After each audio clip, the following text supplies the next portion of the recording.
നരേന്ദ്രന്റെ ഫോട്ടോയിലേക്ക് നോക്കും തോറും അഭിനവന്റെ കണ്ണുകളിൽ പകയാളിക്കൊണ്ടിരുന്നു. എന്റെ അച്ഛന്റെ മരണത്തിന് കാരണക്കാരനാണ് ഇയാൾ. സുഹൃത്തായി കൂടെ നിന്ന് പിന്നിൽ നിന്ന് കുത്തിയ ചതിയൻ. ഇയാളോട് പകരം ചോദിച്ചാൽ മാത്രമേ അച്ഛന്റെ ആത്മാവിന് ശാന്തി കിട്ടൂ. ടൈഗറിന്റെ മനസ്സിരമ്പി. ഇത്രയും നാൾ നീ എവിടെയായിരുന്നു മോനെ? അബിയുടെ ചിന്തകളെ മുറിച്ചുകൊണ്ട് വിക്രം ചോദിച്ചു. എനിക്ക് വേറെ ആരുമില്ലല്ലോ. അച്ഛൻ മരിച്ച ശേഷം ഞാനൊരു ഓർഫനേജിലായിരുന്നു. പഠിച്ചതും വളർന്നതും ഒക്കെ അവിടെയാ. പിന്നെ ഒരു ചെറിയ മുറി വാടകയ്ക്കെടുത്തു. ഹയർ സ്റ്റഡീസിന് പൈസയ്ക്ക് ജോലി ചെയ്ത് ഉണ്ടാക്കേണ്ടി വന്നു. ഇപ്പോഴും അങ്ങനെയൊക്കെ പോണു, അഭിനവ് പറഞ്ഞു.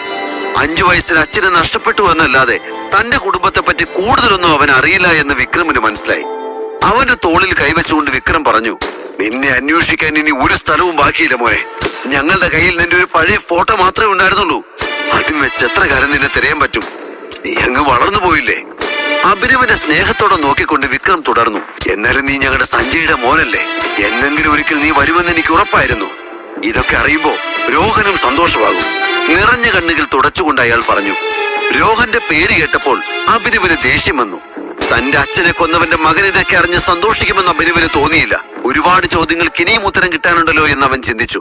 അങ്കിൾ, എന്റെ അച്ഛൻ എന്നോട് ഈ ഗ്രൂപ്പിനെ പറ്റി ഒന്നും പറഞ്ഞിട്ടില്ല, അഭിനവ് പറഞ്ഞു. അവൻ നിന്നെ ഇതിൽ നിന്നൊക്കെ മാറ്റി നിർത്താനാ നോക്കിയത്.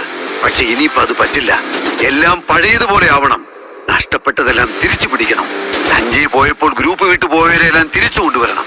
The game is still on, Vikram പറഞ്ഞു.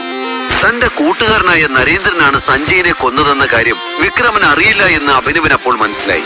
വിക്രം തന്റെ ടേബിളിന്റെ വലിപ്പ് തുറന്ന് ഒരു ചെക്ക് പുറത്തെടുത്ത് അതിലൊരു തുക എഴുതി ഒപ്പിട്ടു. ഇത് 50 കോടി രൂപയുടെ ചെക്ക. ഇത് കൈ വെച്ചോ. ടൈഗറായി ഉത്തരവാദിത്തങ്ങൾ ഏറ്റെടുക്കുന്നത് വരെ നിനക്ക് ഈ പണം ഉപയോഗിക്കാം, വിക്രം പറഞ്ഞു. അഭിനവ് വിക്രമിന്റെ കയ്യിൽ നിന്ന് ആ ചെക്ക് വാങ്ങി. തന്റെ ജീവിതം മാറി മറിഞ്ഞിരിക്കുന്നു എന്ന് അവന് വിശ്വസിക്കാൻ കഴിഞ്ഞില്ല. ചെക്ക് ലീഫ് തിരിച്ചു വെച്ചിട്ട് വിക്രം തുടർന്നു. എല്ലാ നീക്കങ്ങളും സൂക്ഷിച്ചു വേണം. നീയാണ് ടൈഗർ എന്ന് തൽക്കാലം ആരും അറിയണ്ട. എല്ലായിടത്തും ശത്രുക്കളുണ്ട്. എല്ലാം പറയാൻ ഒരു നല്ല അവസരം വരുന്നത് വരെ നമ്മൾ കാത്തിരിക്കണം. തൽക്കാലം ഇതുവരെ നീ എങ്ങനെയാണോ ജീവിച്ചത് അതുപോലെ തന്നെ കഴിയുക. അഭിനവ് അത് കേട്ട് തലയാട്ടി. ഇതേ സമയം പുറത്ത് ദേവനും സൗരവും അനന്യയും അക്ഷമരായി കാത്തു നിൽക്കുന്നുണ്ടായിരുന്നു. വിക്രം സാർ അവനെ തട്ടിക്കാണുന്ന എനിക്ക് തോന്നുന്നത്. അല്ലാതെ ഇത്രയും നേരം വാതിലടച്ചിരിക്കേണ്ട കാര്യം എന്താ? സൗരവ് ചോദിച്ചു. പാപം, സുന്ദരിയായ ഒരു പെണ്ണിനെ കിട്ടിയിട്ട് ഒരു രാത്രി പോലും അവളോടൊപ്പം കഴിയാനുള്ള യോഗ അവനില്ല, ദേവൻ കളിയാക്കിക്കൊണ്ട് പറഞ്ഞു. അവർ തന്നെ കളിയാക്കാണെന്ന് അനന്യക്ക് മനസ്സിലായി. എങ്കിലും അനന്യയുടെ ഉള്ളിൽ ചെറിയൊരു ടെൻഷൻ ഉണ്ടായിരുന്നു. അവര് പറഞ്ഞതുപോലെ തന്നെ വിക്രം എന്തിനും മടിക്കാത്ത ആളാണ്. ഒരു മനുഷ്യൻ മരിക്കുമെന്ന് പറഞ്ഞുകൊണ്ട് എങ്ങനെ ഇവർക്കൊക്കെ സന്തോഷിക്കാൻ പറ്റുന്നത്? അവൾ ചിന്തിച്ചു. നിങ്ങളൊന്നും മിണ്ടാതിരിക്കാവോ? അനന്യ അവരോട് ദേഷ്യപ്പെട്ടു. ഓ, ഞങ്ങളൊന്നും പറയുന്നില്ല. കുറച്ചു കഴിയുമ്പോ അവൻ പീസായിട്ട് ചാക്കി കയറി വരും. അപ്പൊ വിശ്വസിച്ചാ മതി, സൗരവ് പറഞ്ഞു. അത് കേട്ട് ദേവൻ ചിരിച്ചു. പെട്ടെന്ന് വിക്രമന്റെ മുറിയുടെ വാതിൽ തുറന്നു. വിക്രം അഭിനവനെ കൂട്ടിക്കൊണ്ട് പുറത്തേക്ക് വന്നു. അഭിയെ ജീവനോടെ കണ്ടപ്പോൾ ദേവന്റെയും സൗരവിന്റെയും മുഖം വാടി. ഇവൻ ചത്തില്ലേ? ദേവൻ ചോദിച്ചു. അതെ, ഞാനും അത് ആലോചിക്കുന്നു. ഇത്ര നേരം കിട്ടിയിട്ട് മറ്റേ അവന്റെ ഒരു കയ്യെങ്കിലും സാറ് തല്ലി ഒടിക്കാത്തത് മോശമായി പോയി, സൗരവ് പറഞ്ഞു. വിക്രം അഭിനവനെ അവരുടെ മുന്നിലൂടെ സ്റ്റേജിലേക്ക് കൂട്ടിക്കൊണ്ടുപോയി. എല്ലാവരും വിക്രമിന്റെ കൂടെ നിൽക്കുന്ന ചെറുപ്പക്കാരനെ ശ്രദ്ധിച്ചു. ഹായ് ഓൾ, ഇതാണ് മിസ്റ്റർ അഭിനവ്. എന്റെ ഒരു പഴയ സുഹൃത്തിന്റെ, അല്ല, എന്റെ ഒരു പഴയ ഡ്രൈവറുടെ മകനാണ്. വിക്രം അഭിനവനെ എല്ലാവർക്കും പരിചയപ്പെടുത്തി. അഭിനവ് വെറും ഒരു ഡ്രൈവറിന്റെ മകനാണെന്ന് കേട്ടപ്പോൾ ദേവനും സൗരവനും സമാധാനമായി. എൻജോയ് ദ പാർട്ടി, വിക്രം പറഞ്ഞു. ശേഷം അയാൾ അഭിനവനെ വിട്ട് ബാക്കിയുള്ള അതിഥികളെ കാണാൻ പോയി. വിക്രം എന്തിനാണ് ഒരു ഡ്രൈവറുടെ മകൻ ഇത്രയും പ്രാധാന്യം നൽകുന്നതെന്ന് ദേവനും സൗരവനും മനസ്സിലായില്ല. അപ്പോഴേക്കും അനന്യ അവന്റെ അരികിലേക്ക് മെല്ലെ മെല്ലെ നടന്നു വന്നു. നിനക്ക് കുഴപ്പമൊന്നുമില്ലല്ലോ അല്ലേ? വിക്രം സാറ് കൂട്ടിക്കൊണ്ടു പോയപ്പോ നീ തീർന്നെന്നാ ഞാൻ വിചാരിച്ചത്, അനന്യ പറഞ്ഞു. ഞാൻ ചത്ത നിനക്കെന്ന പ്രശ്നം? നീ എന്തിനാ ടെൻഷൻ ആവുന്നേ? അഭിനവ് അവളെ കളിയാക്കി ചോദിച്ചു. അയ്യോ, എനിക്ക് ടെൻഷനൊന്നുമില്ല. വിക്രം സാറിന്റെ ഒരു രീതി വെച്ച് പറഞ്ഞേ ഉള്ളൂ, അനന്യ പറഞ്ഞു. അപ്പോഴേക്കും സൗരവും ദേവനും അങ്ങോട്ട് വന്നു. അകത്ത് പോയിട്ട് കുറെ നേരം ആയല്ലോടാ, സാറെന്താ പറഞ്ഞേ? ദേവൻ ചോദിച്ചു. അത് കേട്ട് അഭിനവ് അവനെ അടിമുടി ഒന്ന് നോക്കി. ഓ അതോ? പുറത്തിറങ്ങിയ ഉടനെ ദേവനെന്ന പേരുള്ള ഒരു കഴുത വന്ന് എന്തെങ്കിലും ചോദിക്കും. അവനോടൊന്നും പറയണ്ടെന്നാ സാറ് പറഞ്ഞത്. സംഭവം സത്യമാണെന്ന് ഇപ്പൊ മനസ്സിലായി. ദേവനെ കളിയാക്കിക്കൊണ്ട് അഭിനവ് അവിടെ നിന്നും മാറി. ഇവനെ പറഞ്ഞിട്ട് കാര്യമില്ല. കൾച്ചർ ഇല്ലാത്ത ഈ ദരിദ്രവസ്ഥയെ പിടിച്ച് തലയിൽ കയറ്റി വെച്ചവരെ വേണം പറയാൻ. ഇപ്പൊ അവന്റെ അഹങ്കാരം കണ്ടില്ലേ? ദേവൻ അഭിനവ് കേൾക്കുന്നത് പോലെ തന്നെ ഉറക്കെ പറഞ്ഞു. എന്നിട്ടും അവൻ തന്നെ ശ്രദ്ധിക്കുന്നില്ല എന്ന് കണ്ടതോടെ ദേവന്റെ ദേഷ്യം ഇരട്ടിച്ചു. നീ എന്തിനാണ് ടെൻഷൻ ആവുന്നത്? ഇവനൊക്കെ നമുക്ക് പറ്റിയ ഇരയാണ്, വിട്ടുകളാ. സൗരവ് അവനെ സമാധാനിപ്പിക്കാൻ ശ്രമിച്ചുകൊണ്ട് പറഞ്ഞു. പാർട്ടി കഴിഞ്ഞപ്പോൾ അഭിനവ് അനന്യയുടെ കാറിൽ കയറി. ഡ്രൈവർ, എന്റെ വീട് ഇവിടെ അടുത്താ, ആദ്യം നമുക്ക് അവിടെ പോകാം. കല്യാണം കഴിഞ്ഞാൽ എവിടേക്കാണ് വരേണ്ടതെന്ന് ചിലരെല്ലാം കാണട്ടെ. അനന്യ കേൾക്കാൻ വേണ്ടി തന്നെയാണ് അവൻ അങ്ങനെ പറഞ്ഞത്. ആ വിചാരം 8 മടക്കി പോക്കറ്റ് വെച്ചോ. നിന്നെ കണ്ടാൽ തന്നെ അറിയാം നിനക്ക് സ്വന്തമായിട്ട് വീട് പോയിട്ട് ഒരു തൊഴുത്ത് പോലും ഉണ്ടാവില്ലെന്ന്. ഡ്രൈവർ, ആദ്യം എന്നെ ഡ്രോപ്പ് ചെയ്യ, എന്നിട്ട് ഇയാളെ എവിടെയാന്ന് വെച്ച് കൊണ്ടാക്കിക്കോ. അനന്യ ദേഷ്യത്തോടെ പറഞ്ഞു. അച്ചുടാ, ഇതൊന്നും എന്റെ തീരുമാനമല്ലല്ലോ മുത്തേ. നിന്റെ മുത്തച്ഛൻ തന്നെയല്ലേ നിന്നെ കെട്ടണം എന്നോട് പറഞ്ഞത്. കല്യാണം കഴിഞ്ഞാ പിന്നെ നിന്നെ ഞാൻ എന്റെ വീട്ടിൽ കൊണ്ടുപോകും. അതിപ്പോ വാടക വീടായാലും ശരി, തൊഴുത്തായാലും ശരി, അഡ്ജസ്റ്റ് ചെയ്തോണം. അഭിനവ് ചിരിച്ചുകൊണ്ട് പറഞ്ഞു. നിന്റെ ഓവർ സ്മാർട്ട്നെസ് ഒന്നും എന്റെ അടുത്ത് വേണ്ട. മുത്തച്ഛന്റെ വാക്ക് ധിക്കരിക്കാൻ ഞങ്ങൾക്കാർക്കും പറ്റില്ല. അല്ലെങ്കിൽ ശരിയാക്കി തന്നിന് നിന്നെ. എന്നെ ചതിച്ചവനാ നീ. ഇനി എന്റെ കഷ്ടകാലത്തിന് നിന്റെ കൂടെ താമസിക്കണമെന്നെങ്ങാനും മുത്തച്ഛൻ പറഞ്ഞ ഞാൻ നിന്റെ വീട്ടിലേക്കല്ല, നീ എന്റെ വീട്ടിലേക്ക് വരും. അതും വെറും ഒരു ജോലിക്കാരനെ പോലെ. അങ്ങനെ നിന്നാ മതി, മനസ്സിലായല്ലോ? അനന്യ പറഞ്ഞു. അത് കേട്ട് അഭിനവ് ചിരിച്ചതേ ഉള്ളൂ. നീ എങ്ങനെ എന്റെ ബെഡിലെത്തിയത്? അനന്യ ദേഷ്യത്തോടെ ചോദിച്ചു. ഇത് തന്നെയല്ലേ ഞാനും രാവിലെ മുതൽ നിന്നോട് ചോദിക്കുന്നത്. എനിക്കറിയില്ല. ഇമാതിരി വൃത്തികെട്ട പണി ചെയ്യുന്ന ശത്രുക്കളൊന്നും എനിക്കില്ല. ഇത് നിനക്കുള്ള കൊട്ടേഷനാ. അപ്പോൾ നീ തന്നെയാ ഇതിന്റെ ഉത്തരം കണ്ടുപിടിക്കേണ്ടത്. അഭിനവ് പറഞ്ഞത് കേട്ട് ദേഷ്യം എന്ന അനന്യ ഒന്നും മിണ്ടാതെ പുറത്തേക്ക് നോക്കിയിരുന്നു. അല്പനേരം കഴിഞ്ഞപ്പോൾ കാർ അനന്യയുടെ വീട്ടിലെത്തി. അഭിനവിനെ ഒന്ന് നോക്കുക പോലും ചെയ്യാതെ വാതിൽ ശക്തമായി അടച്ച് അനന്യ വീടിനുള്ളിലേക്ക് കയറിപ്പോയി. അവനെയും കൊണ്ട് കാറ് മുന്നോട്ട് നീങ്ങി. അഭിനവന്റെ കണ്ണുകൾ തന്റെ മോതിരത്തിലെത്തി നിന്നു. ഇതില്ലായിരുന്നുവെങ്കിൽ ഒരിക്കലും ആരും എന്നെ തിരിച്ചറിയില്ലായിരുന്നു. ഒരു നെടുവീർപ്പോടെ അവൻ ആ മോതിരം തന്റെ ചുണ്ടോട് ചേർത്തു. വൈകാതെ കാർ അവന്റെ വീട്ടിലെത്തി. അടുത്ത ദിവസം അലാറം മുഴങ്ങിയപ്പോൾ അഭി വീണ്ടും അതേ സ്വപ്നം കാണുകയായിരുന്നു. ഞെട്ടി എഴുന്നേറ്റ് അവൻ മനസ്സിലേക്ക് തലേന്ന് വിക്രം പറഞ്ഞതെല്ലാം ഓടി വന്നു. തന്റെ അച്ഛന്റെ കമ്പനി ഇത്രയും വർഷങ്ങൾ നിലനിർത്തിയതിന് അവൻ വിക്രമനോട് മനസ്സിൽ നന്ദി പറഞ്ഞു. വാച്ചിലേക്ക് നോക്കി അഭിയുടെ ഭാവം മാറി. ജോലിക്ക് പോകാൻ നേരമായിരിക്കുന്നു. താൻ ഇതിനു മുമ്പ് എങ്ങനെ ജീവിച്ചുവോ അതുപോലെ തന്നെ തുടരേണ്ടതുണ്ട്. അഭിനവ് വേഗം എഴുന്നേറ്റ് റെഡിയായി. സിറ്റി ട്രാഫിക്കിൽ 1 മണിക്കൂർ ബൈക്ക് ഓടിച്ച് അവൻ തന്റെ ഓഫീസിലെത്തി. അപ്പോഴാണ് അവിടുത്തെ മറ്റൊരു സ്റ്റാഫ് ഹരീഷ് അവനെ കണ്ടത്. പഴയ സഹപാഠിയായിരുന്നു എങ്കിലും അവിടെ അഭിനവനേക്കാൾ ഉയർന്ന പോസ്റ്റാണ് ഹരീഷിന്. ഒരു പ്രത്യേക സ്വഭാവക്കാരനാണ് ഹരീഷ്. അയാൾക്ക് കീഴ്ജീവനക്കാരുടെ പുച്ഛമാണ്. കിട്ടുന്ന അവസരങ്ങൾ ഉപയോഗിച്ച് അവരെ കളിയാക്കാൻ ഹരീഷിന് വലിയ ഇഷ്ടമാണ്. ഹലോ ഡെലിവറി ബോയ്, ഹരീഷ് ഉറക്കെ വിളിച്ചു. അഭി കൂട്ടുകാരനാണെന്ന ഭാവമൊന്നും ഹരീഷിനില്ല. തരം കിട്ടുമ്പോഴെല്ലാം അവൻ അഭിയെ അപമാനിക്കും. ബോസ് നിന്റെ അകത്ത് കാത്തിരിക്കുന്നുണ്ട്. ഇന്നലെ അവിടെ പോയി കിടക്കായിരുന്നോ നീ? നിന്റെ അച്ഛന്റെ കല്യാണമായിരുന്നോ? അവനെ കളിയാക്കിക്കൊണ്ട് ഹരീഷ് ചോദിച്ചു. പക്ഷെ അത് കേട്ടത് അഭിയുടെ ചോര തളച്ചു. അവൻ മുഷ്ടി ചുരുട്ടി. തനിക്ക് വരാനാവില്ല എന്ന് അഭി ഈ പ്രശ്നങ്ങൾക്കിടയിലും ഹരീഷിനെ വിളിച്ച് പറഞ്ഞിരുന്നു.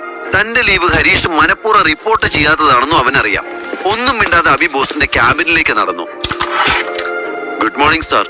ക്യാബിന്റെ ഡോർ പതിയെ തുറന്നുകൊണ്ട് അഭിനവ് പറഞ്ഞു. അത് കേട്ടതും കണക്കുകൾ പരിശോധിക്കുകയായിരുന്ന ബോസ് അവനെ ദേഷ്യത്തോടെ നോക്കി. അയാൾ അവനോട് അകത്തേക്ക് വരാൻ ആംഗ്യം കാണിച്ചു. എന്തിനാണാവോ ഇന്ന് സാറ് എഴുന്നള്ളിയത്? ബോസ് ചോദിച്ചു. ആ ചോദ്യത്തിന്റെ അർത്ഥം അഭിനവന് മനസ്സിലായില്ല. എന്താ സാർ? അവൻ ചോദിച്ചു. അല്ല, ഇവിടത്തെ കാര്യങ്ങളെല്ലാം തീരുമാനിക്കുന്ന സാറാണല്ലോ. അതുകൊണ്ടാണല്ലോ തോന്നിയ പോലെ വരവും പോക്കും. ഇന്നലെ ഇവിടെ എത്ര ഡെലിവറിയാ നീ ഒറ്റ ഒരുത്തം വരാത്തത് കാരണം മുടങ്ങിയെന്നറിയോ? തന്റെ മേശപ്പുറത്ത് ദേഷ്യത്തോടെ ഇടിച്ചുകൊണ്ട് ബോസ് പറഞ്ഞു. പക്ഷെ സാർ, എനിക്ക് മാസത്തിൽ 1 ക്യാഷ് ലീവ് ഇല്ലേ? ഞാൻ ഇതിനു മുമ്പ് ലീവ് ഒന്നും എടുത്തിട്ടില്ല. പിന്നെ വരില്ലെന്ന് ഞാൻ ഹരീഷ് സാറിനെ അറിയിച്ചിരുന്നു. ഒരു അത്യാവശ്യം വന്നതുകൊണ്ടാണ് ഞാൻ. അഭിനവ് പറഞ്ഞു. നിനക്ക് ലീവ് തരണോ വേണ്ടയോ എന്നൊക്കെ ഞാൻ തീരുമാനിക്കും. നിന്റെ സ്വന്തം ഇഷ്ടപ്രകാരം ലീവ് എടുക്കാൻ ഇത് നിന്റെ അച്ഛന്റെ കമ്പനിയൊന്നുമല്ല. അച്ഛനെ പറഞ്ഞപ്പോൾ അഭിനവിന് ദേഷ്യം ഇരച്ചു കയറി. അവൻ ബോസിനെ തുറച്ചു നോക്കി. എന്താണ് നോക്കി പേടിപ്പിക്കുന്നേ? ഗുരുതരമായ വീഴ്ചയാ ഉണ്ടായത്.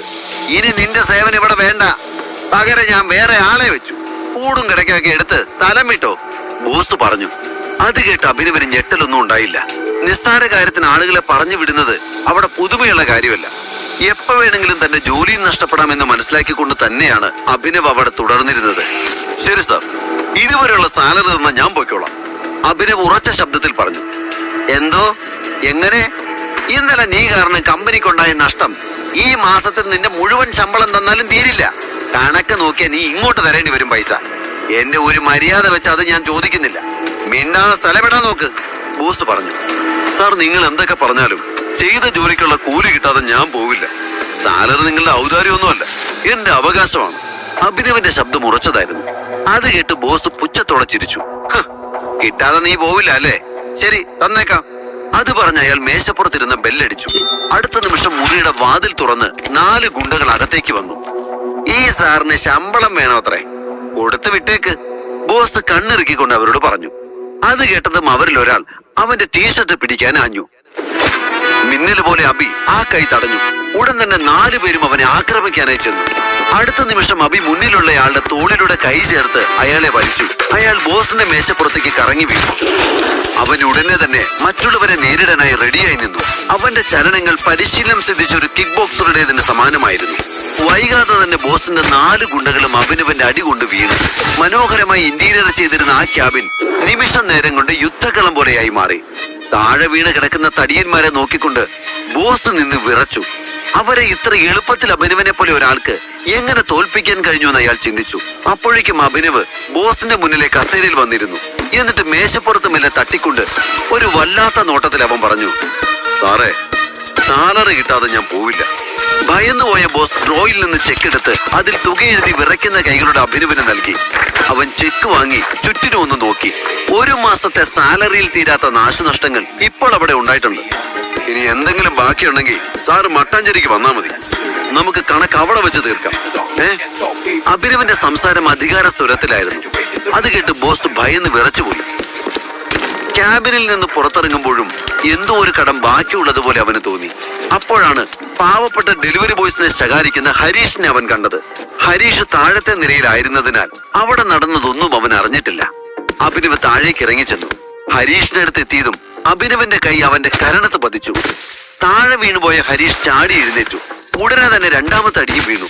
ഉടുപ്പിൽ കുത്തിപ്പിടിച്ച് എഴുന്നേൽപ്പിച്ച് അഭിനവ് ഹരീഷിനെ ചുമരിൽ ചാരി വെച്ചു. ഇനി എന്നെ തല്ലരുത്, നമ്മൾ പണ്ട് ഒരുമിച്ച് പഠിച്ചതൊക്കെ നീ മറന്നുപോയോ? ഹരീഷ് വെപ്രാളത്തോടെ പറഞ്ഞു. എടാ, ഇപ്പൊ നിനക്കെല്ലാം ഓർമ്മയുണ്ടല്ലേ?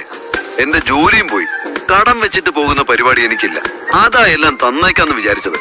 ഇനി മേലാൽ കീഴുദ്യോഗസ്ഥന്മാരോട് മര്യാദയില്ലാതെ പെരുമാറിയെന്ന് ഞാൻ കേട്ടാൽ പിന്നെ നിനക്ക് ഈ തലയുണ്ടാവില്ല, കേട്ടോടാ. അഭിനവ് പറയുന്നത് കേട്ട് ഹരീഷ് ഭയന്ന് വിറച്ചു. അബിയുടെ പിടി കഴിഞ്ഞപ്പോൾ അവൻ തന്റെ ടൈ നേരെയാക്കി. ആരെങ്കിലും ശ്രദ്ധിക്കുന്നുണ്ടോ എന്ന് നോക്കിയ ശേഷം ജാളിത മറച്ചു വെച്ച് ഒന്നും സംഭവിക്കാത്ത പോലെ ഹരീഷ് പറഞ്ഞു, ഓക്കെ അഭിനവ്, അപ്പൊ എല്ലാം പറഞ്ഞതുപോലെ ഓൾ ദി ബെസ്റ്റ്, നമുക്ക് കാണാം. ഇതുകൊണ്ടൊന്നും ഹരീഷ് നന്നാവില്ലെന്ന് അബിക്ക് അറിയായിരുന്നു. എന്നാലും അത്രയെങ്കിലും ചെയ്യാതെ പോയാൽ ശരിയാവില്ലെന്ന് അവന് തോന്നി. ഓഫീസിൽ നിന്ന് പുറത്തേക്ക് ഇറങ്ങിയപ്പോൾ തന്നെ അവന്റെ ഫോണിലേക്ക് ഒരു അൺനോൺ നമ്പറിൽ നിന്നൊരു കോൾ വന്നു. അഭിനവ് ഫോൺ അറ്റൻഡ് ചെയ്തു. ടൈഗർ. ഫോണിലൂടെ അങ്ങനെ കേട്ടതും അഭിനവന്റെ ചുണ്ടിൽ മനോഹരമായ ഒരു ചിരി വിടർന്നു. ഹായ് വിക്രമങ്കിൽ, അഭിനവ് വിളിച്ചു. ഓരെ, ഞാൻ വിളിച്ചതൊരു പ്രധാനപ്പെട്ട കാര്യം പറയാനാ. ഇന്ന് വൈകിട്ട് നീ ഹോട്ടൽ സഫേറയിലേക്ക് വരണം. ഒരാളെ പരിചയപ്പെടുത്തി തരാം. MK ഗ്രൂപ്പിന് വളരെ വേണ്ടപ്പെട്ട ആളാ. പിന്നെ എന്റെയും നിന്റെ അച്ഛന്റെയും ഒക്കെ ഒറ്റ സുഹൃത്താണ്.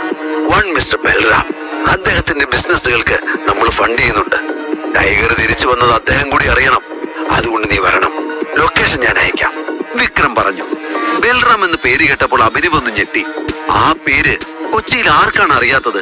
എല്ലാവരും ഭയപ്പെടുകയും ബഹുമാനിക്കുകയും ചെയ്യുന്ന ഒരാളെ താൻ കാണാൻ പോവുകയാണെന്ന് അറിഞ്ഞപ്പോൾ അഭിനവന് അത്ഭുതം തോന്നി. അതിലുപരി ബൽറാമിനെ പോലുള്ള ഒരാളുടെ ബോസാണ് താനെന്ന തിരിച്ചറിവ് അക്ഷരാർത്ഥത്തിൽ അവനെ ഞെട്ടിച്ചു. അപ്പോഴേക്കും വിക്രമിന്റെ ഫോണിൽ നിന്നും അവന്റെ ആദ്യ ബിസിനസ് മീറ്റിനുള്ള ലൊക്കേഷൻ ഒരു മെസ്സേജായി വന്നു കഴിഞ്ഞിരുന്നു. ചോദ്യങ്ങൾ അവന്റെ മനസ്സിൽ കുമിഞ്ഞുകൂടി.